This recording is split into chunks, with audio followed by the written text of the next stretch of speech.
The Tudors are historical superstars, our most famous royal dynasty. But there is one Tudor monarch who's been all but forgotten: Queen Jane. Lady Jane Grey was a teenager thrust onto the throne, only to lose her crown after just 9 days. She was the first woman to be proclaimed Queen of England, but few would recognise the name Queen Jane. I'm Helen Castor, and over 3 episodes, I'm going to take a forensic look at Jane's story. It's a Tudor thriller, an epic tale of family conflict, ambition, and betrayal. The death of a king covered up, and a country torn between 2 faiths. Our protagonists include the manipulative duke, the wronged princess, and the God-fearing 15-year-old who finds herself caught between them and pays with her life. I'm going to track down original sources written as the drama unfolds. This is the really exciting bit of the job. I'll talk to expert colleagues. I've been in this game for 40 years, and I have to tell you, there is no trickier Tudor subject than Jane Grey. And I'll visit the places where Jane once walked during the 9 days that she reigned.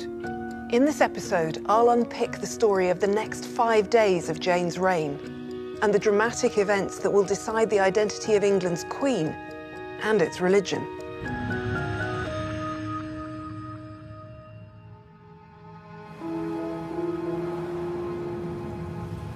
It's the 12th of July, 1553.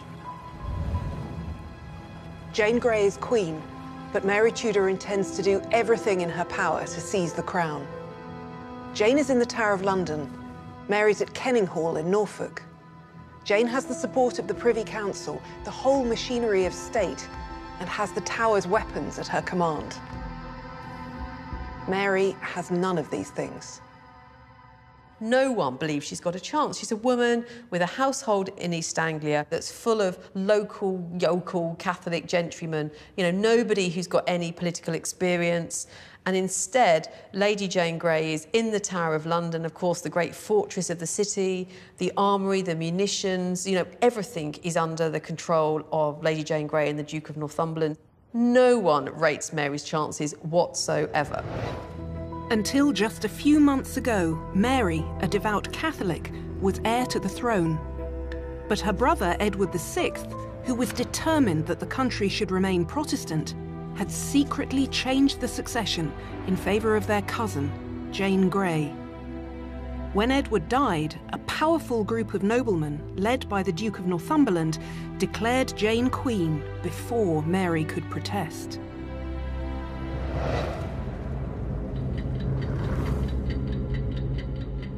On the 12th of July, it seems as though Jane and her supporters have won. Jane is confidently signing letters, Jane the Queen. But Mary, at her manor of Kenninghall, has also been sending out letters. Hers, signed Mary the Queen, summon her loyal subjects to resist Jane and to rally in support of her own claim to the throne. And by the 12th of July, this call to arms, issued by a lone woman, is beginning to work. Mary's forces are able to gather together very quickly, 1, because they're local, and 2, because they believe in her cause. And this is why she's gone to East Anglia in the first place, because she's also a major landowner there, so she's pulling all the threads of her possible roots of allegiance together. Some of them would have been there because they had an obligation, being tenants of Mary. Probably a lot of them are Catholics, but even if they aren't Catholics, they believe she is the rightful claimant to the throne. From farm workers to local landowners, men begin to arrive at Kenninghall to show their support. On the morning of the 12th, Mary makes the bold decision to relocate her gathering forces, of around 600 at this point, southeast to Framlingham Castle in Suffolk. Why would Mary take such a risk? And how does she manage the perilous journey with such limited resources? Mark. Hello, Helen. Nice to meet you. Lovely to meet you. Jane's in the Tower. Mary's in Norfolk with her cobbled-together forces, and she has to move from Kenninghall to Framlingham. How did armies move with all their gear? How exposed were they on the road? They'd certainly be visible. Moving around the countryside would draw attention. And the problem is she wants to move quite fast, so she's not got a huge baggage train with her, so men are living off the land, and because they don't have carts and things with them, they're most likely wearing everything that they're going to be needing. If we're looking at the sort of people who are coming out to support Mary, then we're looking at local militias, we're looking at people who are wearing maybe Grandad's old armour from Bosworth, or maybe not even as good as that. So what was on their backs? Well, this is called a brigandine. It's like almost like a modern army flak vest. And then, of course, we have the most important part of the body's armour, your head. So this is an armet. It's a very complicated continental helmet. You can't afford one of those if you're a local yokel. So I'm afraid if you are someone of the lower orders, you're going to be equipped with a simple skull cap like this. A tin can. Simply a tin can. A bit sturdy, not a thing of beauty, and more importantly, it doesn't really protect the face or especially the throat. Medieval and Renaissance warfare is brutal, it's up close, it's it's a tough guy's world.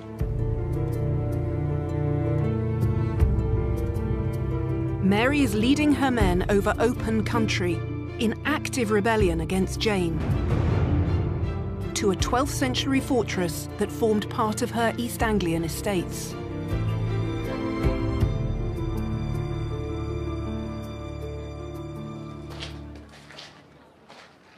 Why did Mary come here to Framlingham?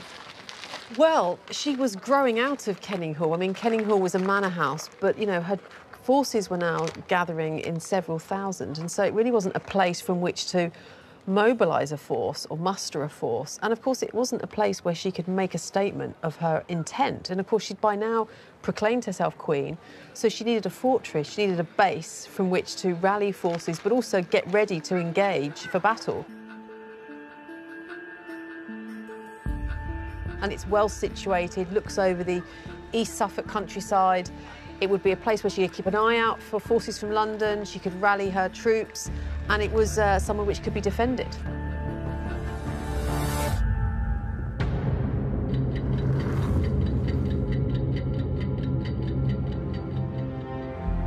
Mary's right to be on the lookout for troops from London as she makes her dash to Framlingham, because Northumberland is in the Tower readying an army to confront her. The 12th of July is a critical point in Jane's 9-day reign, with events moving swiftly on both sides. Local merchant Henry Matchin describes the ammunition and weapons he saw being brought into the Tower on the 12th. He recorded 3 carts full of all manner of ordnance, such as great guns and small bows, bills, spears, Moorish pikes, armour, arrows, gunpowder and stakes, a great number of cannonballs. With so much sophisticated weaponry, Jane and Northumberland have no reason to be concerned, so they take their time responding to Mary's challenge. You would have thought, well, you know, she's got lots of peasants on her side. I have the guns, I have the cavalry, I have, you know, the power that matters.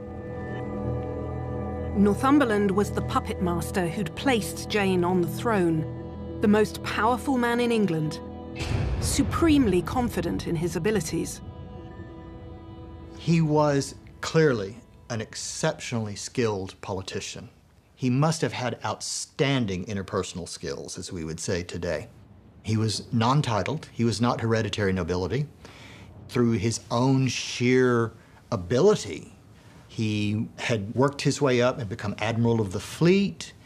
He had served in the military and put down rebellions in the north. He was clearly someone who had enormous ability as a bureaucrat, as a governor, as a military leader, as a politician. And I think we need to admire him to a certain extent for that. Northumberland has focused on securing the Tower and the machinery of state.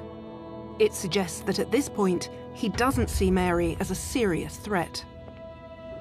Somebody said at the time about Northumberland, he despised the plans of a mere woman, meaning Mary, but he wasn't alone in that. They all underestimated her, and that was Northumberland's biggest mistake. That he had Westminster blinkers on, that he thought if he controlled all the levers of power at the centre, everything else would just fall into place. Exactly. But she was already gathering forces, but to his mind, not very impressive forces. They were largely the common people, ordinary people. They weren't the great nobles. The great nobles, on the whole, all supported Jane. He wasn't expecting Mary to decide to raise the standard and go to battle. That was a huge and tremendous shock, not just to him, but to the whole Privy Council. They simply couldn't believe it and were absolutely horrified. And raising forces was a key question in all of this, wasn't it? Because the Crown didn't have a police force or a standing army at its disposal. Yes, I think that's one of the interesting things about the English monarchy. They didn't have armies of their own. Certainly you could pay for them, and Jane did offer double the normal rate to anyone who was prepared to fight for her against Mary. Despite offering high wages, Jane's camp struggles to attract an army. But people are joining Mary by choice. Why do they flock to her, even though she's the underdog? Why do so many ordinary people believe in her claim to the crown? To find answers, we need to go back to her childhood. What was Mary's life like in the years before the succession crisis of 1553? Well, how long have you got? She had an epic life. I mean, Mary's life to be characterised by fortune and adversity. I mean, it swung from royal favour to profound neglect. She was born, of course, the first child of Catherine of Aragon and Henry VIII, and was described at the time as a token of hope. But then, of course, it all changed with Henry becoming infatuated with Anne Boleyn, and then the 20-year marriage between Mary's parents was, of course, as we all know, brought to an end with the break with Rome. And with the birth of Elizabeth, Mary basically went from being a princess to a royal bastard. She became the king's illegitimate daughter. She was stripped of her status. She became Lady Mary. Absolutely extreme turn of events. When Henry divorced Catherine and then executed Anne Boleyn, Mary and Elizabeth were both declared to be illegitimate and cut from the line of succession. But later, Henry made clear that if his only son Edward were to die childless, he still wanted his daughters to inherit the throne. During Henry's reign, by his will and by Act of Parliament in 1544, the succession is Edward to be followed in the event of Edward not having any heirs himself, first by Mary and then Elizabeth. So although both Mary and Elizabeth were actually regarded as illegitimate, they're back in the succession. And so it was quite easy for Mary to say, look, I am the rightful heir under my father's will. That was approved not just once by Parliament, but in 2 parliamentary acts. And she was simply, defending her right. But Edward, on his deathbed, removed his half-sisters from the succession again and undid what all of England considered the natural order. I mean, basically, Edward thought that just like Dad, he had the right to dictate his own succession settlement. He was absolutely determined that he was going to exclude his 2 half-sisters, Mary and Elizabeth, from the succession because he maintained that they were illegitimate, and of course they had been proclaimed as bastards by Parliament, by Edward's father. But as far as the public were concerned, Mary had the blood claim to the throne, no matter what Westminster said. And there was another reason, just as powerful. And of course, religion came very much into it because Edward had brought in a Protestant settlement with his advisors and was himself a bigoted Protestant. And of course, Mary was a Catholic. Following on from his father's break with Rome, Edward had been intent on ridding the country of Catholicism. Church walls were whitewashed, statues and stained glass destroyed, and the prayer book was radically changed. I think it's difficult to overstate how dramatic this change would have been. Religion was so fundamental a part of people's lives. To make even the smallest change in that would really undermine people's sense not only of faith, but of normalcy, of the sense in which that there was something that they could depend on and trust. If we take, for example, the removal of the sung masses for the souls of the dead, if you've always been taught that in order for your loved one's soul to go to heaven, you have to have this sung mass, to suddenly have that taken away from you, well, not only do you worry about the soul of your family member or your loved one, but you start to wonder whether or not that was necessary in the first place, who gets to decide these things, is there any sort of foundational basis that you can trust in order to base your belief?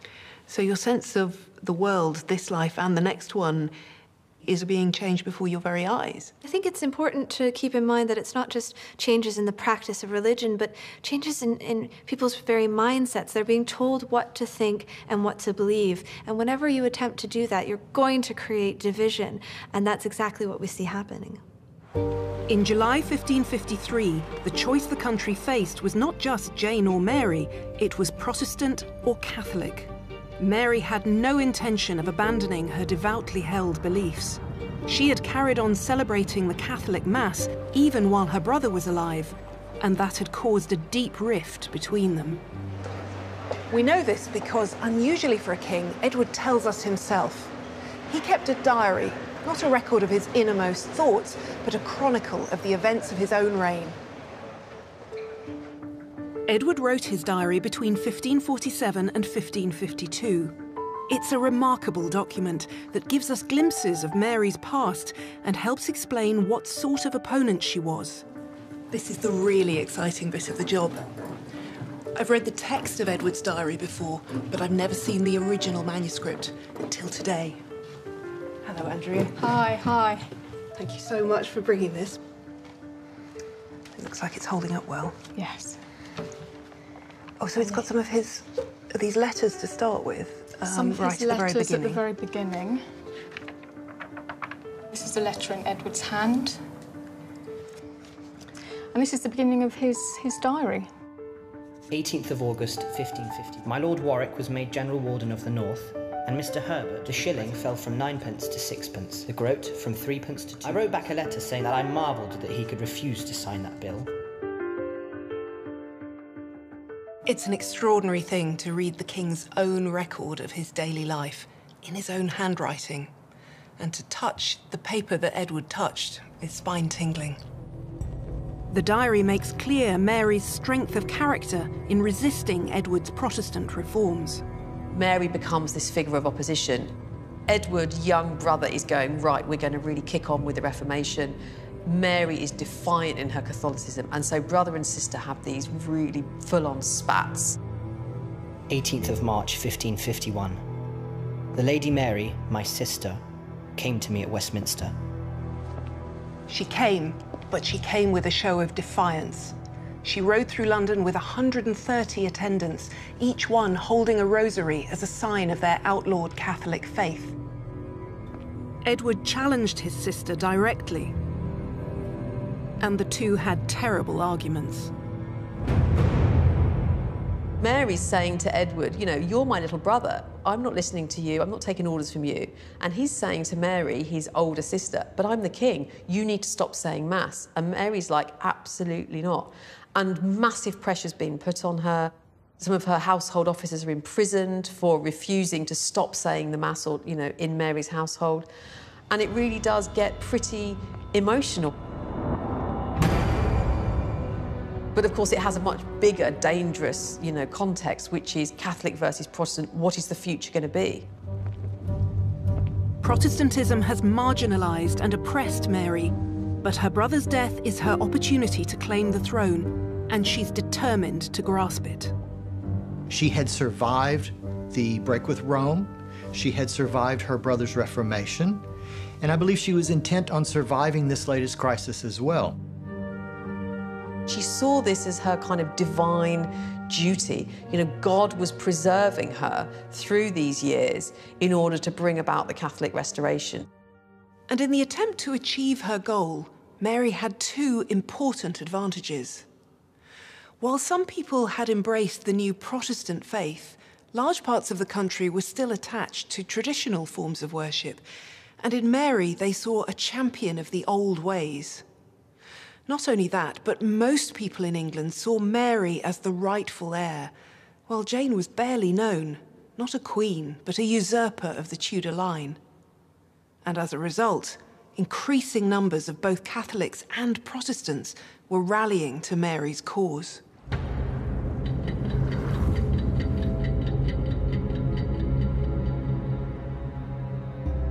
As Mary's support grows, Jane's camp are still planning their counter-move. In the Tower, the Privy Council have chosen Jane's father, Henry Grey, a duke with no track record as a military leader, to command the army against Mary. Such a bad idea.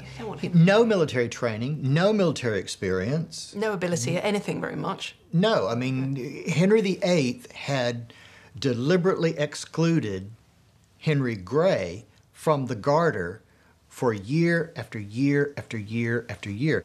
Henry VIII was a good judge of character. He knew what men had ability and what men did not. Jane's father had ambition, but no discernible talent.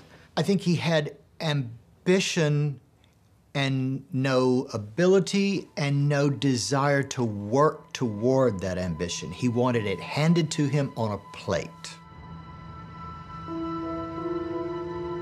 The Order of the Garter was a chivalric honour given by the king, and Henry VIII hadn't thought Henry Grey much of a soldier.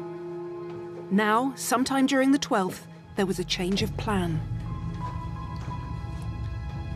Some accounts say that Jane refused to let her father leave London because she was afraid it was too dangerous. Some say that Henry Grey had begun to have fainting fits. Perhaps he was ill, or perhaps the pressure was taking its toll. Jane decides to keep her father back in safety. Instead, she confirms that Northumberland will replace her father on the battlefield. Of course, what Jane wanted was that her father, who'd been originally given the job, shouldn't do it. Jane did not want her father to risk his life and career by, riding out on a sort of risky expedition. And so they sent Northumberland instead. Northumberland was quite reluctant to go, of course, because he knew that if he left London, things could, collapse. In that specific sense, then, in deciding that Northumberland must lead the army instead of her father, could we argue that Jane was the architect of her own fall? Well, you could, but it wouldn't have been a conscious decision because she wasn't thinking of it in that sort of way. I mean, we still have to come back to the fact that Jane is really being used here by the men. I mean, she is queen, but only in a titular sense.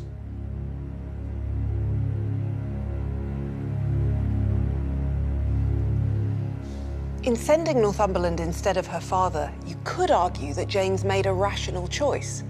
Northumberland's the most experienced soldier on the council, clearly the best man for the job, and she doesn't want her father to stick his neck out and be the person to arrest Mary. But it turns out that Jane's decision to let Northumberland leave London is a fatal error.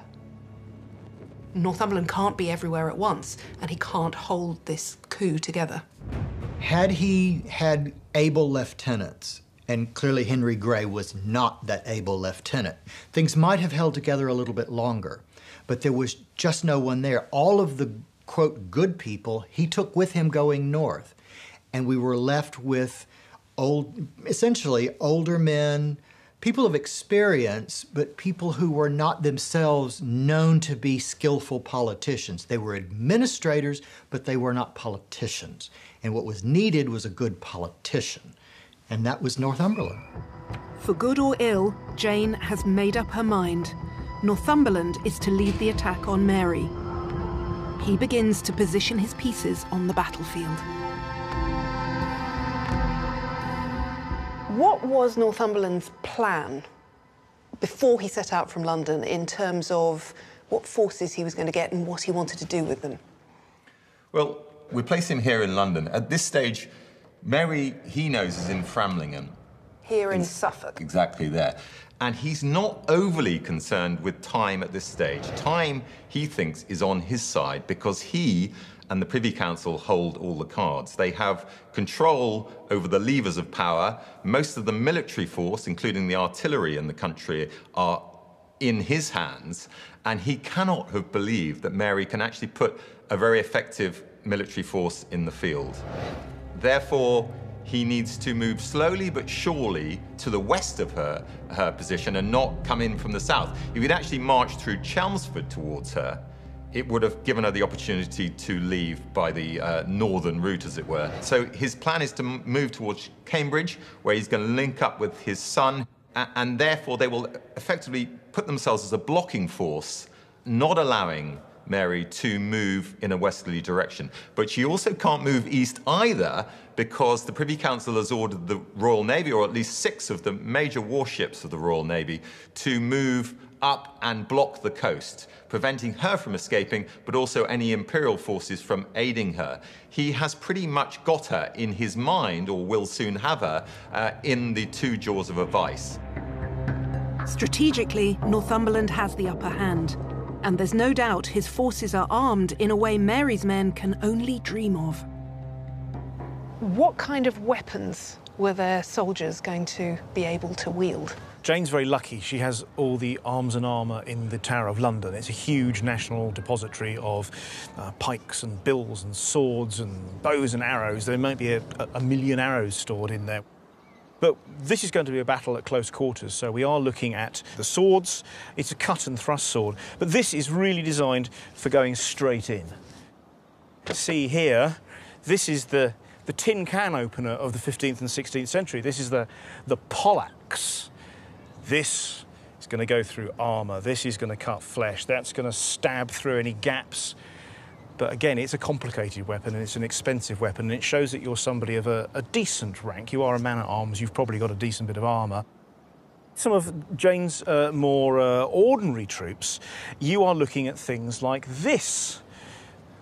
A glaive with a nasty fluke on it, so you can really push that home, and there's a secondary cutting edge there. We are getting into a very, very brutal, very, very nasty style of fighting. You can see that in the remains of soldiers who have been excavated from battlefields across the medieval world. So should we imagine either Jane or Mary having any firepower at their disposal? Well, Jane's got the Tower of London arsenal. We know there are muskets, arquebuses, and we know there's gunpowder and shot. Mary would have been reliant on anything that's local. They're few and far between, to be quite honest, compared with what Jane can bring to bear. But of course, they still need training, they still need people who understand, they still need people who understand how to not only use, but make gunpowder as well. It's a rare substance in England. Basically, if you have more gunpowder and more cannons than anybody else, then technically you've won. You can bring more stuff to bear. Finally, at about 8 in the evening on the 12th of July, Mary arrives at Framlingham Castle in Suffolk and is greeted by an overwhelming display of support. We know from accounts that when she arrives at Framlingham, the commons and gentry, several hundred, thousands are gathered in the Deer Park. So, which must be a kind of heartening experience to come here and see the local people here ready to greet her, ready to defend her. This was going to be the base, if you like, from which she was going to engage the enemy. So this was going to be really important for the next few days. So to come here to a fortress, a stronghold, with an army camped outside, and to feel that she was embedded within the support of the local community. Really important. I think she could probably, for the first time, maybe take a small sigh of relief, and then obviously galvanise herself, get ready to galvanise the army, ready for what would seem to have been the impending battle. It's remarkable that in a matter of days, Mary has been able to rally such substantial forces. No one expected Mary to be so organised. Mary had never shown this sort of capacity for organising, essentially, not only really anything of great substance, but also military force in that amount of time. Mary ended the 12th in a far stronger position than she had begun it. The next 24 hours would prove critical.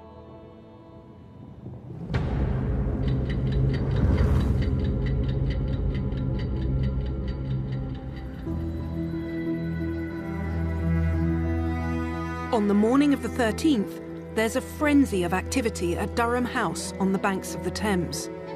Northumberland's army are about to ride out to Framlingham, and they are a formidable sight. He's got very good reason to be confident. The military force that she has available to her, in his mind, is probably armed peasants. They will not be that effectively armed. He, on the other hand, has a much more experienced and well-armed force. Probably the total size of the force that he puts together is about 3,000 strong. And while that doesn't sound that many, 2,000 of those soldiers are cavalry, men-at-arms, who are heavily armored. In battle, they would have, looked like, almost like a tank. These are men clad from head to foot in armor, armed with lances and swords and maces, and they could do an awful lot of damage against poorly armed peasants. That's the sort of battle he's expecting. But just in case, he's also going to take along a very powerful artillery force of at least 30 pieces of cannon. And he must believe at this point, or at least he does believe at this point, that Mary is going to have no cannon to oppose him with. And so all the cards at this early stage seem to be in his favour. As Northumberland prepared to leave, he took one last opportunity to address the council. He spoke on behalf of the whole army that now goes forth for the establishing of the Queen's Highness. He reminded them of the sacred, holy oath of allegiance made freely by you to this virtuous lady. Jane, he said, was only there by your and our enticement.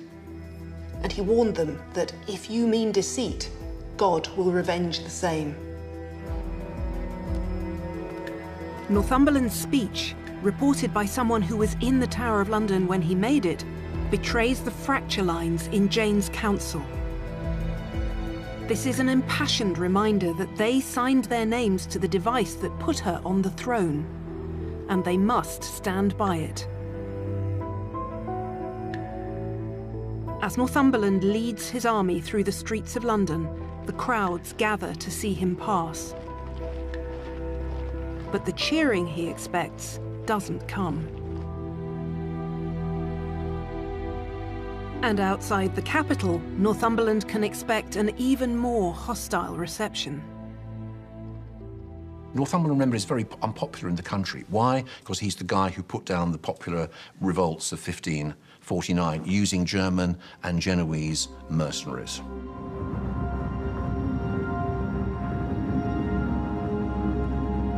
Four years earlier, Northumberland had been dispatched to East Anglia, the very same place he's heading now, to put down a rebellion of local people with his well-armed troops.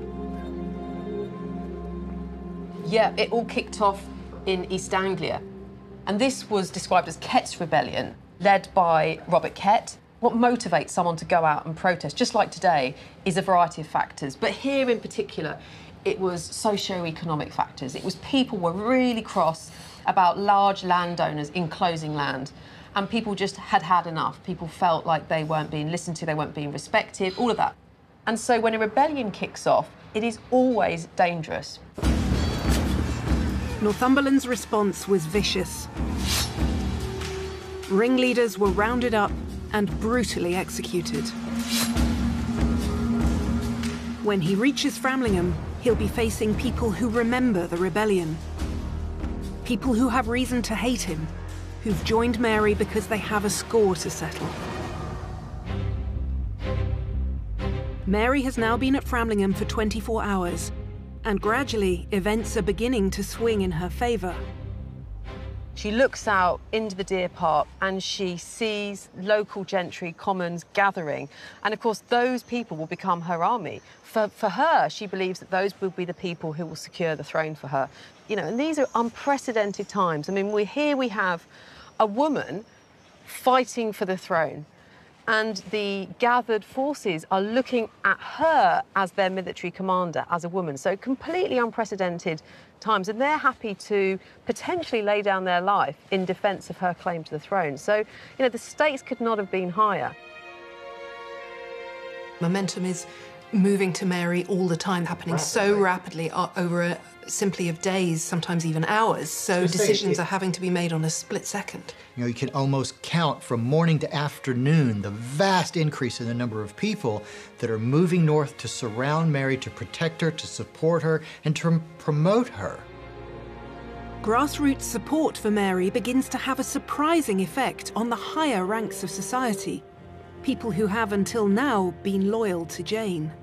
The gentry are beginning to move to her. We have a lot of people with knighthoods, you know, the sort of sirs of the realm.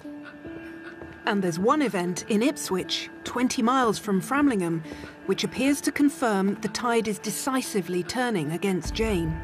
It involves a local dignitary, one who's well respected in East Anglia, Sir Thomas Cornwallis. Sir Thomas Cornwallis is the Sheriff of Norfolk and Suffolk. He's backing Jane, the Queen chosen by the Privy Council. Cornwallis gives Jane a strategically powerful ally and significant military resources. More significant still, because he's based in Mary's heartland. When one of Mary's men arrives at the marketplace in Ipswich and proclaims Mary the Queen of England, Cornwallis immediately protests. One eyewitness says that popular support for Mary was so great that Cornwallis stood in grave peril of his life for supporting Jane. Cornwallis realises that he's dangerously underestimated the popularity of Mary among the ordinary people. He comes here to Framlingham, where he gets an audience with Mary. He kneels before her and begs her forgiveness. I mean, this is a big deal, and this is what we see gradually over the days of July, that in a way the impossible gradually becomes possible.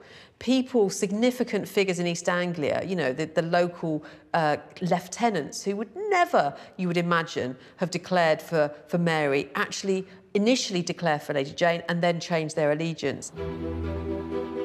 The defection of Cornwallis isn't an isolated incident. Across the country, noblemen are finding themselves unexpectedly under pressure.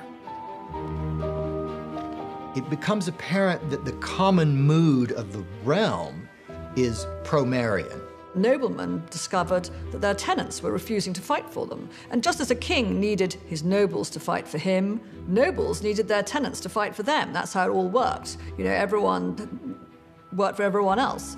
And again, if you're a nobleman and your tenants aren't going to support you, your affinity aren't going to support you, you're nothing. You're nobody. You're just a bloke. The Earl of Oxford finds himself facing exactly this dilemma. When he's summoned to support Jane, dozens of his own men confront him. They say that if he doesn't defect to Mary, they'll go without him. And he has to give in. Oxford and his men join Mary's forces. We're seeing something extraordinary. How the feeling that Jane is the wrong woman on the throne has started with the people, but it's so powerful that it begins to force the political elite into action. And that's what's so precarious in this July crisis, that some of these key figures in East Anglia who initially declare for Lady Jane then suddenly swing and support Mary. And it's by turning their loyalty from one side to the other that they basically bring an army of hundreds and potentially, you know, several thousand people in defence of Mary as opposed to Lady Jane, which makes all the difference. Mary, the old king's daughter, is a powerful figurehead for whom people are prepared to lay down their lives. Jane is the exact opposite. So young and almost completely unknown, at this critical point, hidden away in the tower, she's a distant figure to the people whose queen she claims to be.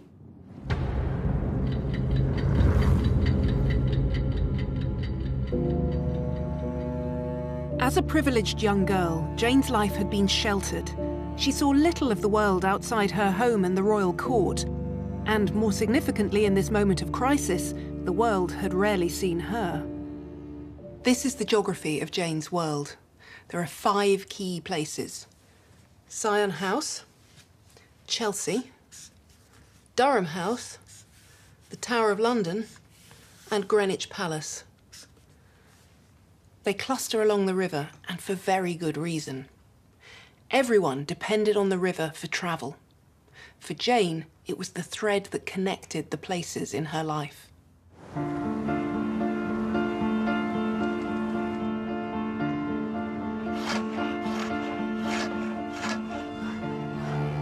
The streets of London were narrow, cramped, and dangerous. Hello, Mark. Yes. Lovely to see you. Like the rest of the court, Jane relied on the relative safety and comfort of travelling by river.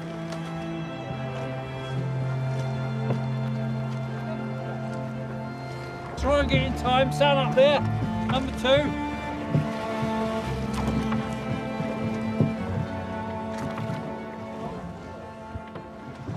Is this the closest I'm ever going to get to being on a 16th century barge? It really is, yes, other than the fact that this wasn't actually built in the 16th century, it's only 25 years old. This is, in effect, a 16th century barge. Mark Edwards made the present Queen's barge, and this Tudor replica was built using traditional techniques. It's the same design, built in the same way. It really is, yeah.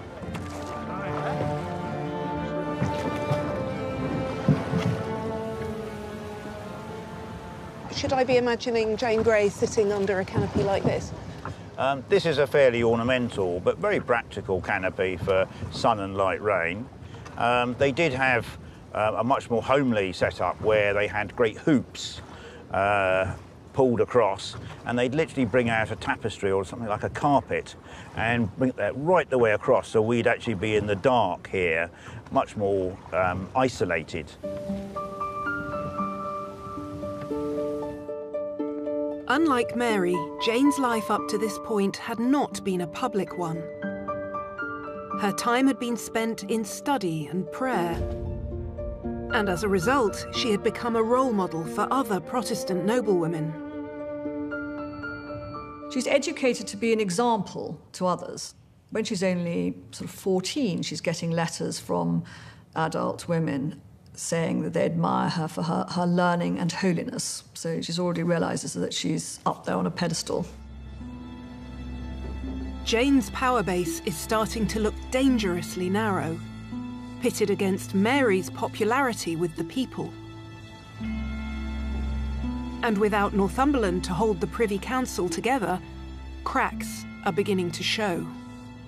When Northumberland left the council, he'd created a vacuum, so that there began to be a struggle between those who still supported Northumberland and those who were wavering on the fence and reacted quite negatively to Jane's assertion that she would not make Guildford king.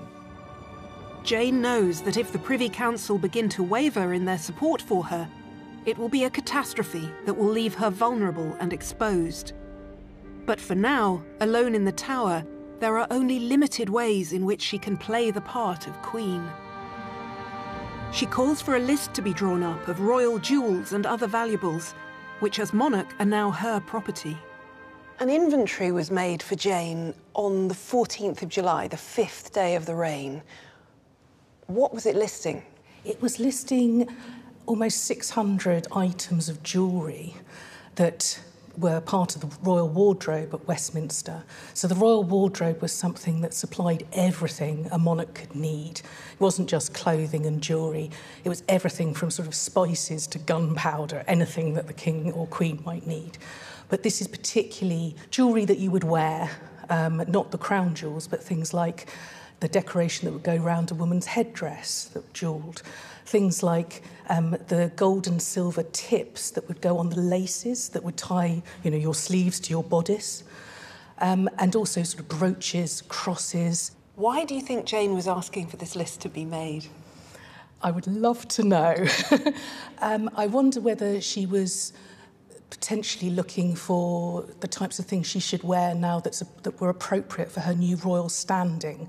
Of course, power dressing is incredibly important to the Tudors, and whatever her own feelings might have been about plainer dressing, it was still very important, this conspicuous consumption for the royal family, and particularly for the monarch, for the sovereign, to be seen as this glittering person that really was the top of society. And we can see that from the first Protestant coronation of Edward VI, her cousin, that he isn't downplayed. He's wearing things just as luscious and sumptuous as all the previous coronations. For Jane, the symbols of power, like power itself, would never really be hers. She would not reign long enough for a coronation to take place.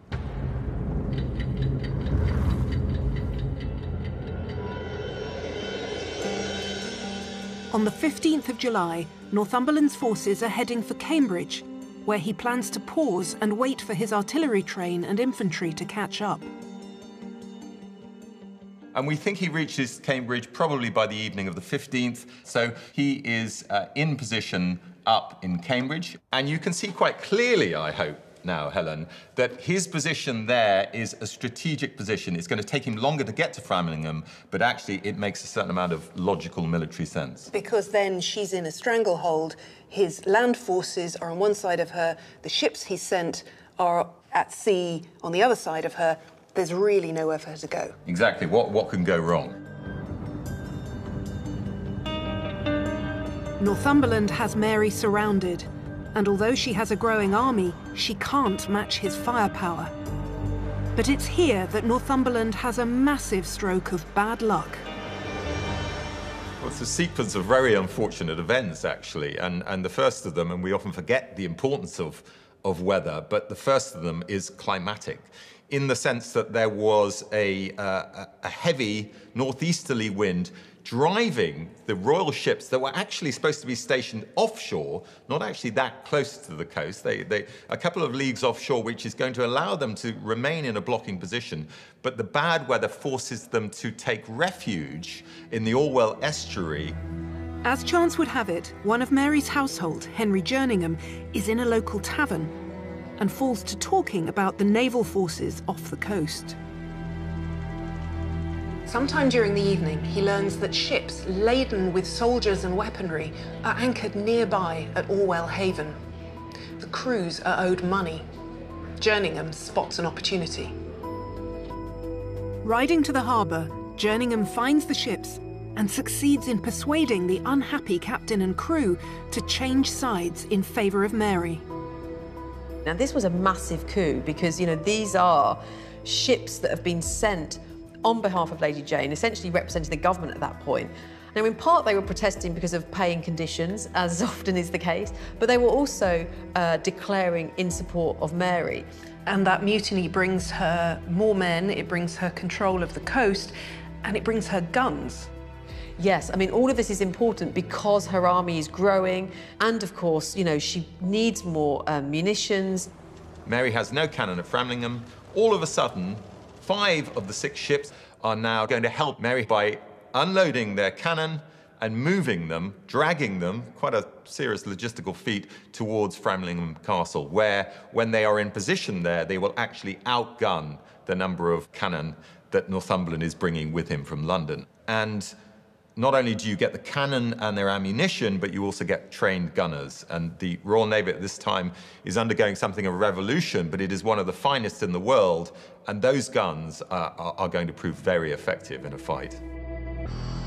The mutiny is one of the key moments that shows that suddenly Mary is not only gaining support rapidly, but actually becoming more than simply a contender and is actually seriously now challenging the claim of Lady Jane, and in a decisive way. Up until this point, Mary's had support but no artillery. Now she has both. Jane's hold on the throne is looking increasingly vulnerable.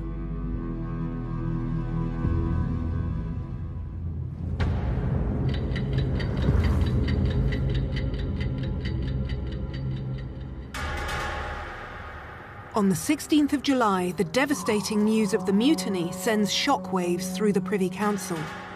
They begin to ask if it's God's punishment for denying Mary her blood right. And the sheer numbers of ordinary people turning to Mary is unnerving even the most ardent supporters of Jane. Then more alarming news reaches the Tower.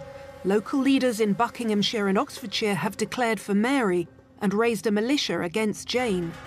Without Northumberland, there's no one Jane can trust to take control of the situation. Well, there's still an opportunity for the royal forces to put them down if the various justices of the peace had acted in accordance with the instructions being sent out from London to make sure that if there's any rising of pro-Mary forces in the country, they are dealt with. And some of them were ignoring, and some of them were supporting Mary. But I think the overall lesson to learn from this is that Northumberland and the members of the Privy Council underestimated the level of latent support, which later became overt support, for Mary in the country as a whole. Jane's House of Cards is beginning to collapse.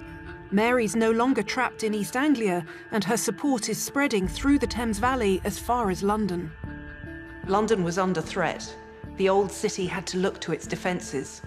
Orders were given to lock up the tower and post guards on the city gates. London, a fortified city, was making ready for attack.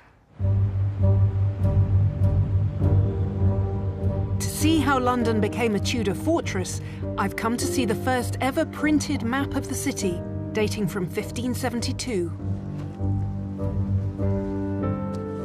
Wow, this is some volume. You get an immediate sense of how the tower here on the east side role as the defence of the city against shipping coming in from Absolutely, the east. there it is, at the southeast extent of the city, rather well fortified, and also quite threatening and foreboding. You have here a cell, a cage cell on the waterline, where people could be subjected to the tithes, and some spiked heads on sticks. Oh my goodness, you need good eyes to see those. But yes, so this is a real statement of royal power. Absolutely, a statement of royal power and foreboding for anybody entering the city. In terms of the city itself, you can really get a sense of how defensible it might be. Absolutely, and what's fascinating about that is how that was obviously a concern of the early map makers and the royal family and the leaders. If you put the tower together with this city wall that goes right around the city and gates at various points that could be shut. Absolutely, and indeed a moat. And the fact that there's only one bridge, of course, means the river is also a only one defense. bridge with gates on the bridge and a wooden section that could be burnt. Thought of everything. Yeah. 5 days ago, the city and its tower had been Jane's power base. But now the tables have turned, and she's preparing it against attack. The powerful nobles surrounding Jane are beginning to fear that they have backed the wrong queen, and they're well aware what their fate might be if that proves to be the case. What would a convicted traitor have to look forward to, if that's the right word? That would depend very much on your social status. If you were a peer of the realm or a female equivalent, you would be executed by beheading, which is a fairly quick, fairly clean death. If you are a commoner, you could be subjected to hanging, drawing and quartering, which is absolutely horrendous. This involves being hanged symbolically, so you're cut down while you're still alive. You are then disemboweled, you're castrated, your entrails and your private parts are burnt in a brazier in a fire on the actual scaffold, and then you're then beheaded and quartered. Your body is cut into 4 quarters, which are exhibited on top of castle gates, and etc. There's a variety of things that can happen to you, none of them very pleasant. Jane, too, knows from personal experience how quickly fortunes can change with deadly consequences. At the age of 10 or 11, she was sent from her home at Bradgate in Leicestershire to a household in London. Jane was to be the ward of Thomas Seymour and his new wife, Catherine Parr, the widowed queen of Henry VIII. It was a politically advantageous arrangement for the Grey family. Jane had been with the Seymours for a year when Catherine Parr gave birth, and 6 days later died. Jane returned home, but stayed in close contact with her guardian. This is the letter Jane wrote to Thomas Seymour in the autumn of 1548. These my letters shall be to testify unto you that like as you have become towards me a loving and kind father, so I shall be always most ready to obey your godly monitions and good instructions. Jane was about 11 when she wrote this letter. She's writing to someone who's become a father figure to her.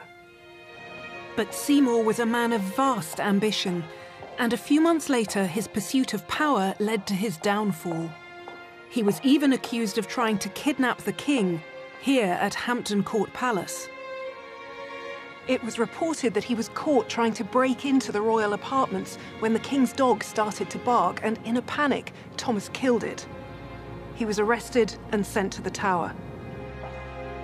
The man who had been Jane's guardian was now sentenced to death as a traitor. The brutal reality of politics at the highest level was a lesson Jane had to learn very young. But even though she knows the risks, there is no going back for Jane. She has worn the crown, she has taken a stand. Now she must see it through. Her last hope lies in keeping the loyalty of the Privy Council. But without Northumberland's reassuring presence, they begin to falter. In the corridors and the quiet places of the Tower, the men of the Privy Council were unnerved. Sir Edmund Peckham, one of the royal treasurers, had already gone missing. Jane responds by ordering a strong guard to be mounted around the Tower walls. If Jane couldn't count on the loyalty of her council, she'd imprison them with her in her fortress.